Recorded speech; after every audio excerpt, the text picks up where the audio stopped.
rappelles, Timothée, l'exhortation que je t'adressais à mon départ pour la Macédoine, lorsque je t'engageais à rester à Éphèse, afin de recommander à certaines personnes de ne pas enseigner d'autres doctrines et de ne pas s'attacher à des fables et à des généalogies sans fin qui produisent des discussions plutôt qu'elles n'avancent l'œuvre de Dieu dans la foi. Le but de cette recommandation, c'est un amour venant d'un cœur pur, d'une bonne conscience et d'une foi sincère. Quelques-uns s'étant détournés de ces choses se sont égarés dans de vains discours. Ils veulent être docteurs de la loi, ils ne comprennent ni ce qu'ils disent, ni ce qu'ils affirment.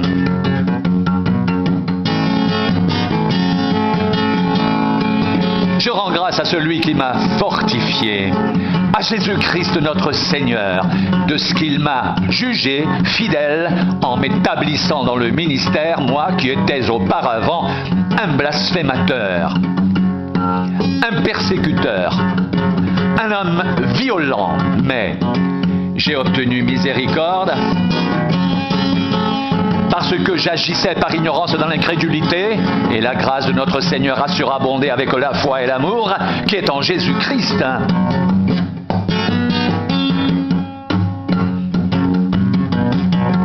C'est une parole certaine et entièrement digne d'être reçue que Jésus-Christ est venu dans le monde pour sauver les pécheurs dont je suis le premier.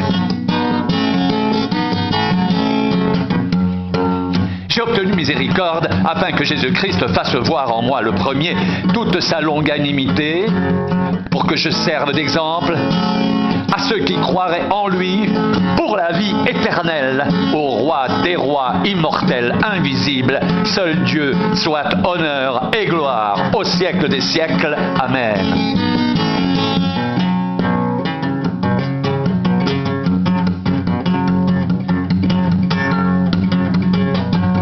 La recommandation que je t'adresse, Timothée, mon enfant, selon les prophéties faites précédemment à ton sujet, c'est que d'après elles tu combattes le bon combat en gardant la foi et une bonne conscience. Cette conscience, quelques-uns l'ont perdue et ils ont fait naufrage par rapport à la foi. De ce nombre sont Hyménée et Alexandre que j'ai livré à Satan afin qu'ils apprennent à ne pas blasphémer.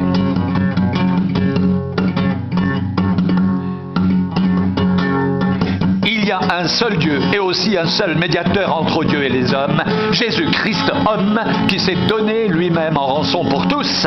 C'est là le témoignage rendu en son propre temps et pour lequel j'ai été établi prédicateur et apôtre. Je dis la vérité, je ne mens pas, chargé d'instruire les païens dans la foi. Et la vérité, je veux donc que des hommes prient en tout lieu en élevant des mains pures, sans colère ni mauvaise pensée.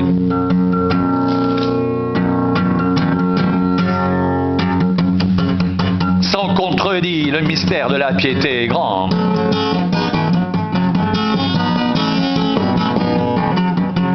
Dieu a été manifesté en chair,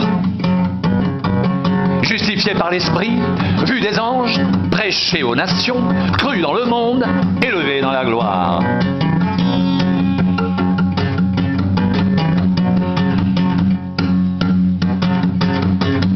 En exposant ces choses aux frères, tu seras un bon ministre de Jésus-Christ, nourri des paroles de la foi et de la bonne doctrine que tu as exactement suivie. Repousse les contes profanes des vieilles femmes.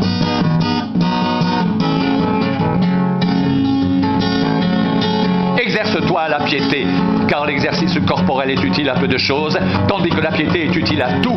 Elle a la promesse de la vie présente et celle de la vie à venir. C'est une parole certaine et entièrement digne d'être reçue. Nous travaillons en effet et nous combattons parce que nous mettons notre espérance dans le Dieu vivant, qui est le sauveur de tous les hommes, surtout des croyants. Déclare ces choses et enseigne-les, que personne ne méprise ta jeunesse, mais sois un modèle pour les fidèles, en parole, en conduite, en amour, en foi, en pureté. Jusqu'à ce que je vienne applique-toi à la lecture, à l'exhortation, à l'enseignement. Ne néglige pas le don qui est en toi et qui t'a été donné par prophétie avec l'imposition des mains de l'Assemblée des anciens. Occupe-toi de ces choses, donne-toi tout entier à elles, afin que tes progrès soient évidents pour tous.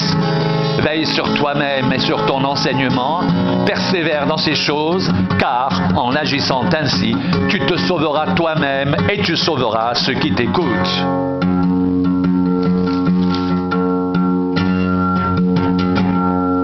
Si quelqu'un enseigne de fausses doctrines et ne s'attache pas aux saines paroles de notre Seigneur Jésus-Christ et à la doctrine qui est selon la piété, il est enflé d'orgueil, il ne sait rien, il a la maladie, des questions oiseuses et des disputes de mots d'où naissent l'envie, les querelles, les calomnies, les mauvais soupçons, les vaines discussions d'hommes corrompus d'entendement, privés de la vérité et croyant que la piété est une source de gain. C'est en effet une grande source de gain que la piété avec le contentement, car nous n'avons rien à porter dans le monde, il est évident que nous n'en pouvons rien emporter. Si donc nous avons la nourriture et le vêtement, cela nous suffira. Mais ceux qui veulent s'enrichir tombent dans la tentation, dans le piège et dans beaucoup de désirs insensés et pernicieux qui plongent les hommes dans la ruine et la perdition, car l'amour de l'argent est une racine de tous les maux, et quelques-uns, en étant possédés, se sont égarés loin de la foi et se sont jetés eux-mêmes dans bien des tourments.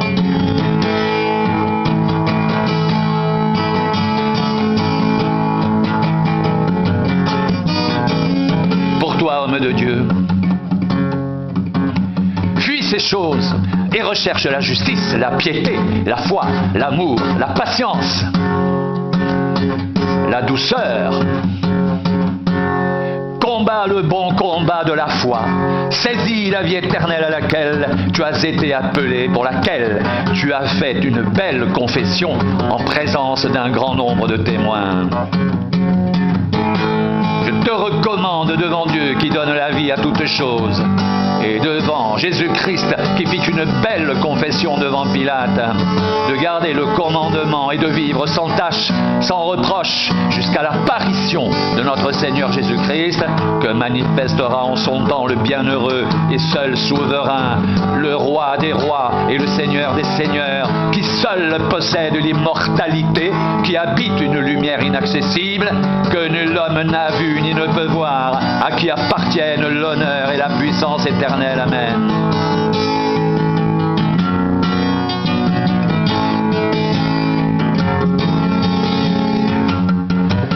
Recommande aux riches du présent siècle de ne pas être orgueilleux et de ne pas mettre leur espérance dans des richesses incertaines, mais de la mettre en Dieu qui nous donne avec abondance toutes choses pour que nous en jouissions. Recommande-leur de faire du bien, d'être riches en bonnes œuvres, d'avoir de la libéralité, de la générosité, de s'amasser ainsi pour l'avenir un trésor placé sur un fondement solide afin de saisir la vie véritable. Ô Timothée, garde le beau dépôt en évitant les discours vains et profanes et les disputes de la fausse science dont font profession quelques-uns qui se sont ainsi détournés de la foi.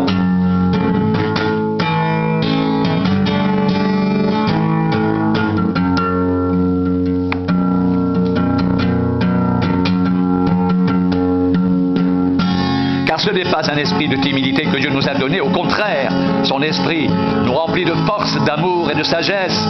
N'aie donc point honte du témoignage à rendre à notre Seigneur, ni de moi son prisonnier, mais souffre avec moi pour l'Évangile par la puissance de Dieu.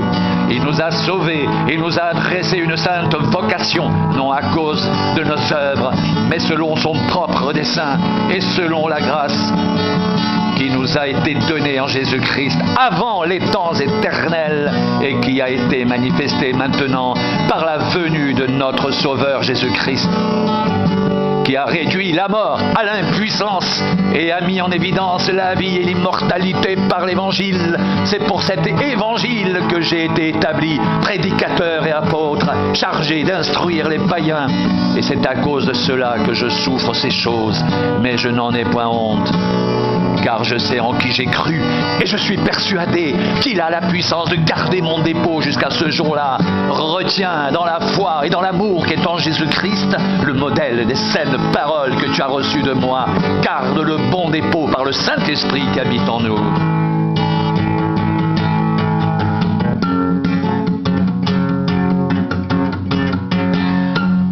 Toi donc, mon enfant, fortifie-toi dans la grâce qui est en Jésus-Christ. Et ce que tu as entendu de moi en présence de beaucoup de témoins, confie-le à des hommes fidèles qui soient capables de l'enseigner à d'autres. Souffre avec moi comme un bon soldat de Jésus-Christ. Il n'est pas de soldat qui s'embarrasse des affaires de la vie s'il veut plaire à celui qui l'a enrôlé. Et l'athlète n'est pas couronné s'il n'a pas combattu suivant les règles. Le laboureur qui peine doit être le premier à recueillir les fruits. Comprends ce que je dis, car le Seigneur te donnera de l'intelligence en toutes choses.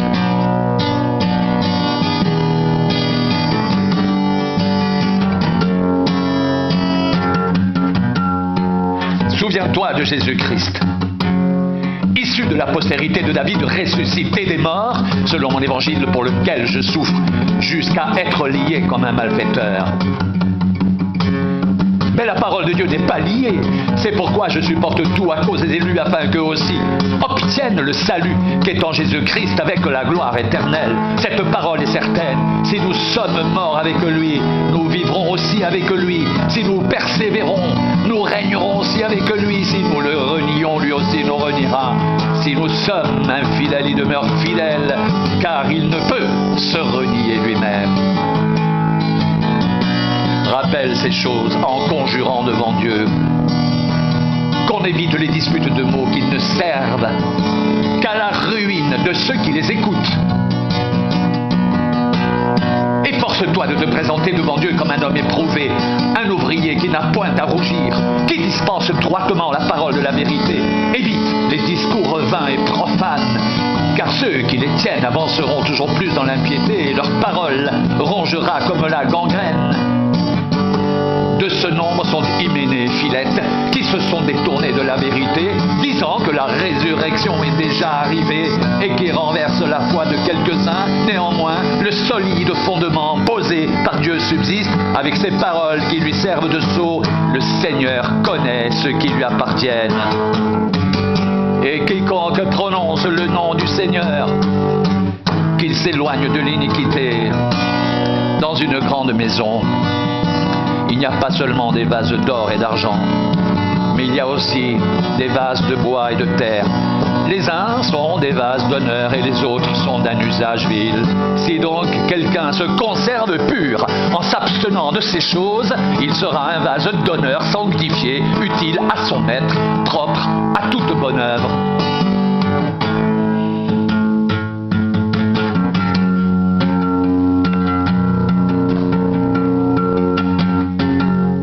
Sache que dans les derniers jours,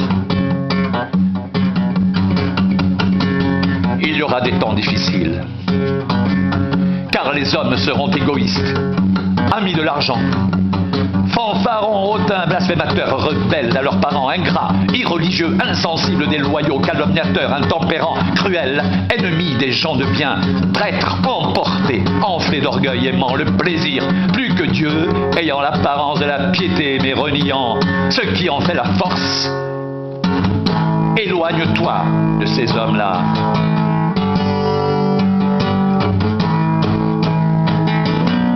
Or, tous ceux qui veulent vivre pieusement en Jésus-Christ seront persécutés. Mais les hommes méchants et imposteurs avanceront toujours plus dans le mal, égarant les autres et égarés eux-mêmes. Toi, demeure dans les choses que tu as apprises et reconnues certaines, sachant de qui tu les as apprises. Dès ton enfance, tu connais les saintes lettres qui peuvent te rendre sage à salut par la foi en Jésus-Christ. Toute écriture est inspirée de Dieu et utile pour enseigner,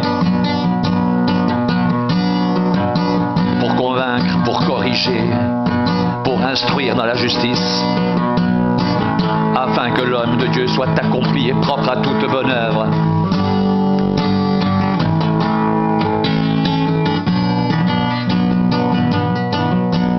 Pour moi, je sers déjà de libation et le moment de mon départ approche.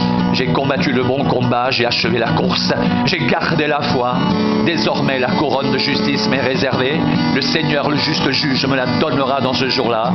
Et non seulement à moi, mais encore à tous ceux qui auront aimé son avènement.